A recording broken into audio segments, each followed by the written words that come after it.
Sorry, I'm trying not to laugh because I just farted before I started filming. Hello onions.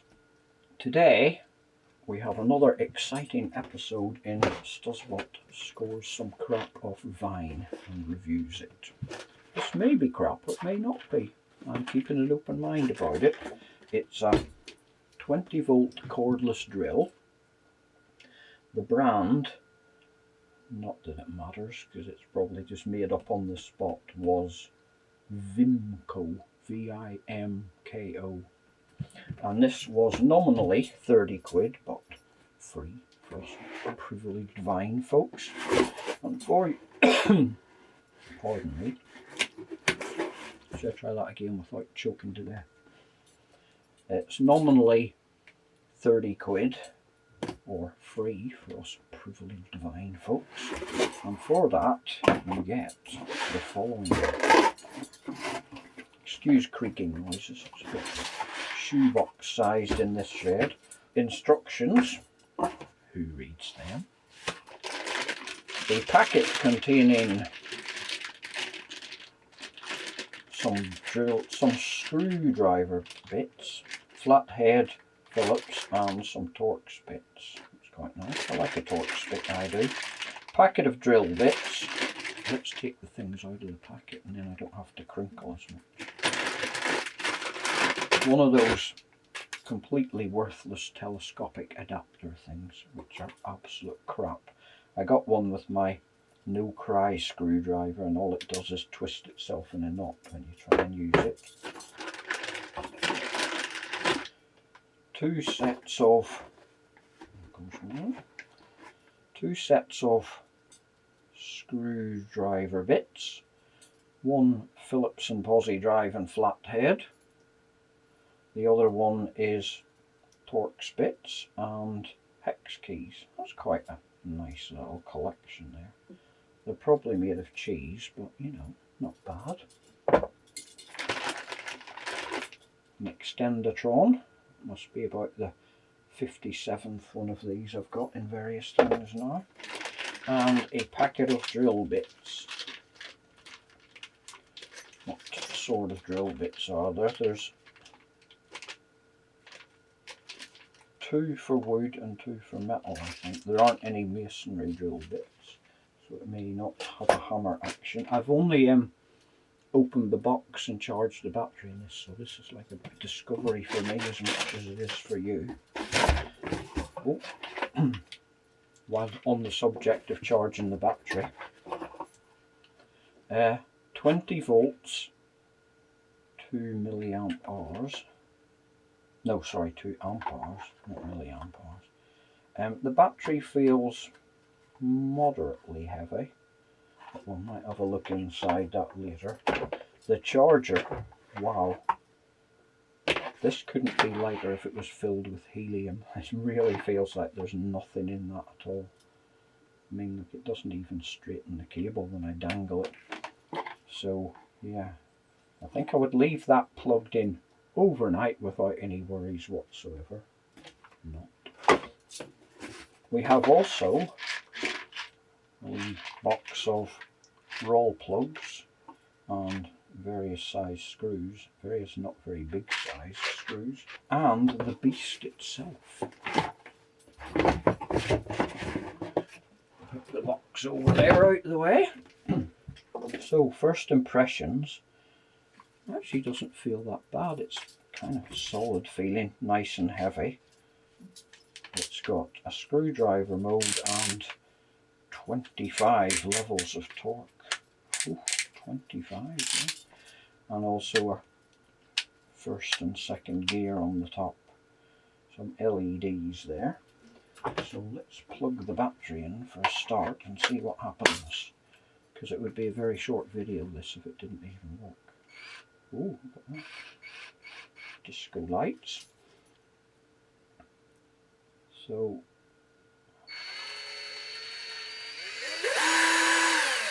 the trigger's quite nice actually. It is controllable. It's not just a straight on off. There's actually some control, speed control there. Sounds alright. So up against this today, because it's a drill and a screwdriver, I'm going to put, for testing screwdriver osity, my trusty no cry driver, and for testing its drill osity, I've got my, not quite as trusty, it's never been one of my favourite tools, but it's the only other drill I've got, really, the only drill of this kind, my old Keelder drill. So, well prepared that I am, I have some screws here to test. Oh no, I don't have to go and get some, so let's pause here a minute. Rounding up a test piece of wood here and a box of screws, so that helps. Right, so first test I think we'll just go for the straight drilling a hole, because it is a drill after all. So let's try one of these wood drill bits, which I presume are the black ones. They've got a point on the end. Any markings on the drill bits? Nope. Any markings on the gold ones? That does actually say HSS on it, so yeah, these are the high-speed steel ones. We'll go for the thinner of the two drill bits. This, oh, that has got a marking on it. That says 6. Right. So what I'm going to try and do, if I can remember the special formula that calculates it, is I'll put a timer up on the screen and see how long it takes to do whatever task I'm doing between the 2 or 3 drills. I should put something under this here, in case I drill right through me wood. Here we go. Time to drill 3 holes, assuming we get 3 done. Should give us a good average. We'll go on speed 2 and we'll go on super torque mode and see how we get on.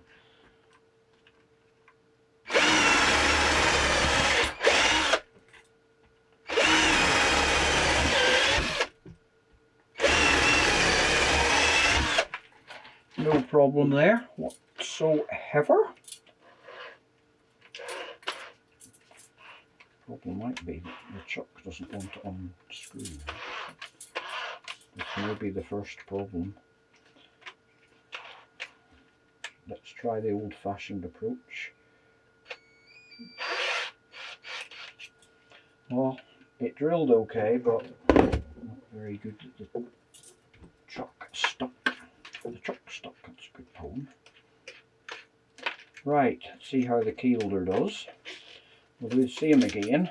Keelder's only got, oh, it has 21 torque levels as well. I didn't notice that before. Make sure we're not on hammer drill mode. Second gear, and away we go.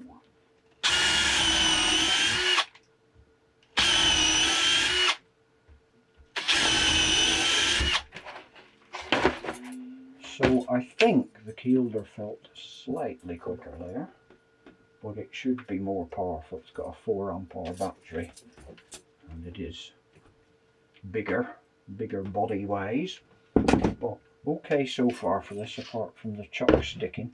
I think the real test will come with driving screws, because that's what kind of needs the, what would you say, constant torque delivery.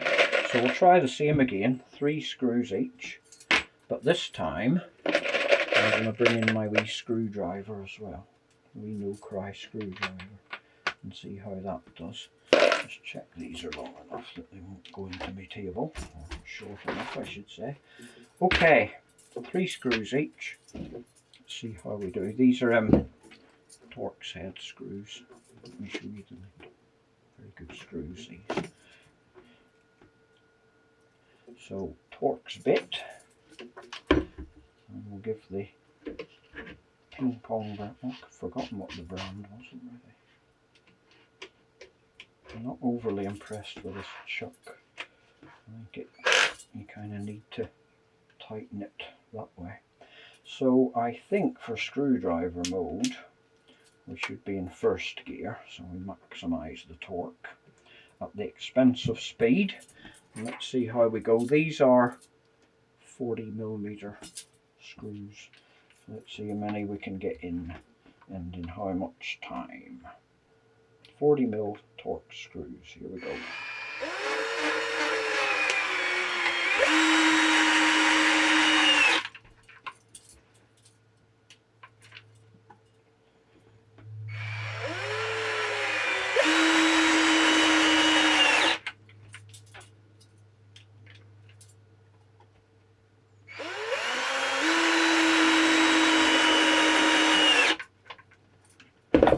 Not bad again. Drove them right in, sunk them into the wood. This time the bit holder did open properly. So next up, the no cry. No settings on this really. Well, there's some torque settings, but I just leave it on max all the time.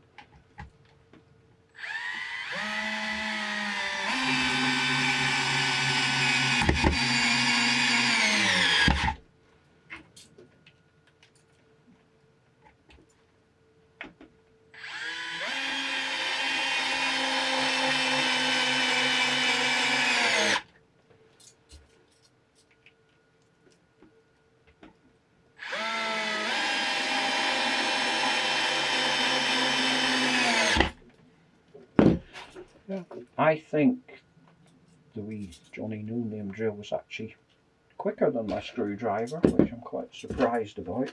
Now, in the past,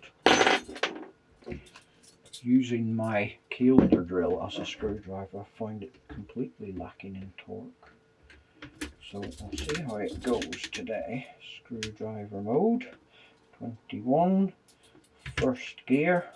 Let's give it an old go.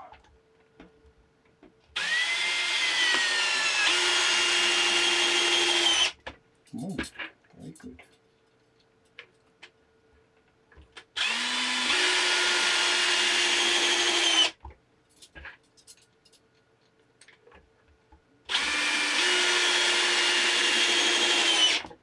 Right, I think that was the quickest of the lot. I'm actually surprised at that because I remember last time I used this.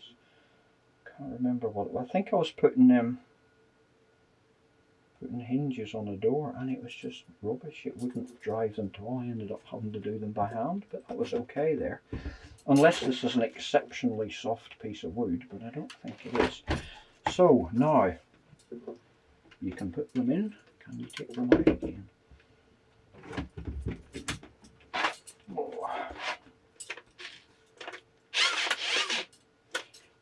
The Cordless being awkward. Right. Let's try screw extraction.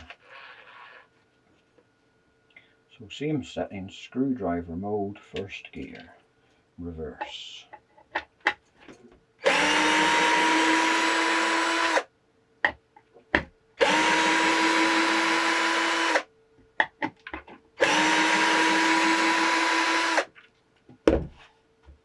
No problem. No cry.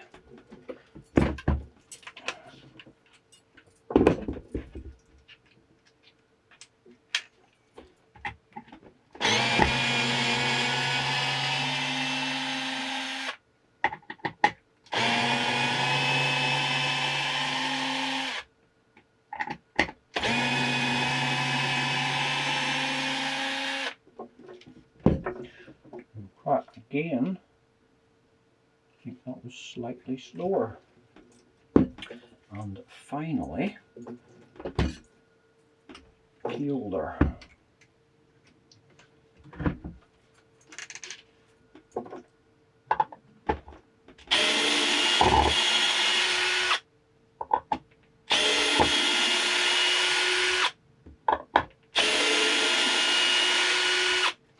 Yeah, I think obviously I'll have to see when I get indoors and put the times on them, but I think this is a solid silver medal, second place for this one. Actually, I'm quite surprised because I tend to use this one a lot and I never really felt that it was particularly slow, but I'm pretty sure it was the slowest of the three of these. So yeah, that wasn't the most comprehensive test in the world, drilling a couple of holes in wood and putting a couple of screws in, but I'm pretty impressed with that. For 30 quid, feels solid enough. Nice controllable trigger on it. The chuck doesn't feel the best quality in the world, but yeah, for kind of casual round the house use, no problem there. Putting drill bits through wood and screwing screws in and out.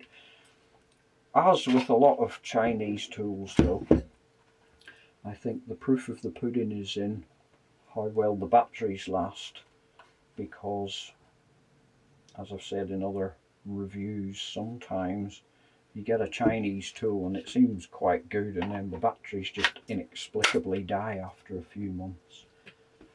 And also that charger, I don't want to cast aspersions, but that feels like a death trap. It really is so light you wouldn't believe it. It's like a hollow piece of plastic. So I don't think there's much in the way of safety features in there. But as a wee cheapo drill slash electric screwdriver, that's not bad at all, I don't think, for 30 quid. What I would say, I think what a lot of Chinese companies do, and if I was a marketing advisor, are you listening, Chinese companies, what you tend to do is you have something that's not too bad, like this, seems okay, and you price it at a point that if it was just for the drill and the charger and the battery, people think, not bad, you know, because a proper brand maybe drill 60-70 quid, so you know, if this was 30, you'd think, well, okay, not bad, half the price of a proper brand. But then you say, we'll give you this box of crappy screws with it, we'll give you this piece of plastic telescopic rubbish with it, we'll give you a couple of, what would you call them, rubber thingies of bits with it, and a wee extendatron and a packet of drill bits. And you probably think, oh, that'll make it look even more better or valued, but it kind of doesn't. It just makes it look like you've thrown everything but the kitchen sink into the box and then put it at a really low price. So from a psychological point of view, I think you'd be better off just bundling the drill, the battery and the charger and having a price. And then people know that when they pay that amount of money, they're paying that money for the drill. They're not paying whatever, 5 quid for all the junk and 20 quid for the drill. End of lecture. I am available as a marketing consultant if any Chinese companies would like to send me lots of money. But for now, we'll leave it at that, and I'm giving this piece of Vine treasure a thumbs up. I think that's all right.